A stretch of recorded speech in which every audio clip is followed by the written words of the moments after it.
Ah bonjour les amis, alors on continue avec notre Genèse, toujours dans le chapitre 1, cette fois-ci les versets 14 et 19 pour le 4e jour.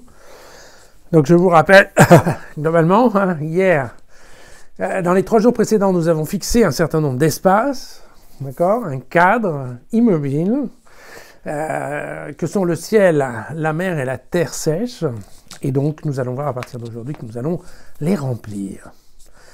Dieu dit qu'il y ait des luminaires au firmament du ciel pour séparer le jour de la nuit, qu'ils servent de signe tant pour les fêtes que pour les jours et les années, et qu'ils servent de luminaires au firmament du ciel pour illuminer la terre. Il en fut ainsi. Dieu fit les 2 grands luminaires, le grand luminaire pour présider le jour et le petit pour présider à la nuit. Et les étoiles.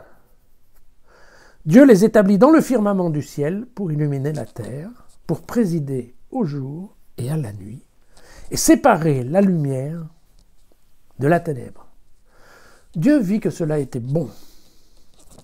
Il y eut un soir, il y eut un matin, 4e jour. Voilà. Et donc la première étape du remplissage, on s'aperçoit que c'est remplir le firmament, donc la couche d'air.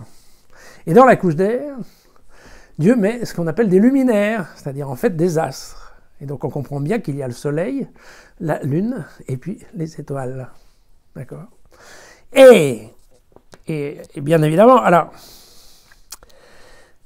on se souvient que l'histoire d'éclairer le jour et d'éclairer la nuit, ça avait déjà été fait par Dieu.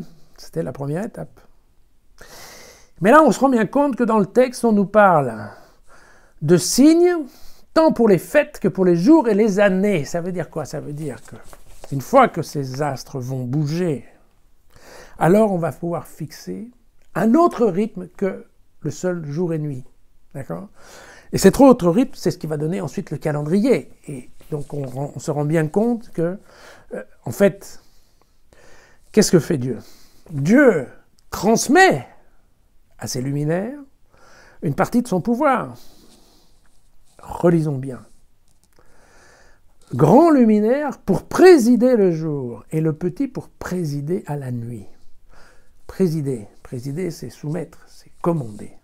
D'accord? Donc déjà le pouvoir de commandement, Dieu l'a donné aux astres. Mais attention, si on regarde dans l'avant-dernier verset, Dieu les établit dans les firmaments du ciel pour illuminer la terre, certes, pour présider au jour et à la nuit, et séparer la lumière de la ténèbre. Mais séparer la lumière de la ténèbre, c'est ce qu'il a fait dans le premier jour. Ça veut dire que dans le 4e jour, Dieu est en train de déléguer son pouvoir aux astres qu'il vient de créer. D'accord? Hein? C'est quelque chose ça paraît comme ça anodin, mais ça ne l'est pas tout à fait. Hein? C'est pas tout à fait. On comprend bien, une fois de plus, que grâce à la lumière de ces astres, l'homme va pouvoir distinguer, comprendre et raisonner. Bien.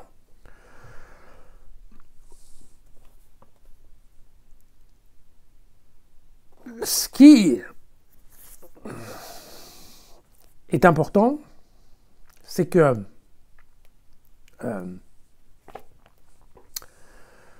en fait, en déléguant son pouvoir aux luminaires, les astres deviennent représentants de Dieu.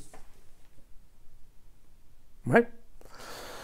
Et là, ça touche un point qui est un peu chaud. Pourquoi? Parce que il y a une opposition là-dedans avec les grands mythes de l'Orient ancien, dans lesquels les astres étaient des dieux. Et il y a un texte, je ne me souviens pas le nom, mais en effet, par exemple, il y avait de nombreux rois, et représentaient le dieu du soleil. On a connu ça, je crois, en France aussi, mais bon. Là, c'était vraiment le dieu Ra. Voilà. Les astres étaient des dieux. Et là, je vous l'ai dit, donc, la création de la Genèse, on reprend un texte ancien, mais on le modifie pour faire passer l'image que l'auteur a de Dieu. D'accord? Et donc, là, c'est important. L'astre n'est plus Dieu, l'astre est le fruit de la création de Dieu. Dieu qui lui a donné du pouvoir. qui lui a transféré son pouvoir. Donc, vous voyez que c'est une critique un peu par rapport, en tout cas c'est une différence par rapport au texte ancien qui disait, voilà, il y a le Dieu Soleil. Ici dans la Genèse, on dit, non, non, non, non, c'est pas le Dieu Soleil, c'est le Soleil qui représente Dieu, parce que Dieu lui a donné, lui a conféré en fait son pouvoir de séparer. Vous vous souvenez? Séparer, nommer. Créer, séparer, nommer, c'est exactement le job initial de Dieu dans la création.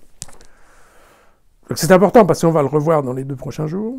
Dieu crée les astres et il leur confère une partie, en tout cas, de son pouvoir. On va voir demain comment ça se passe.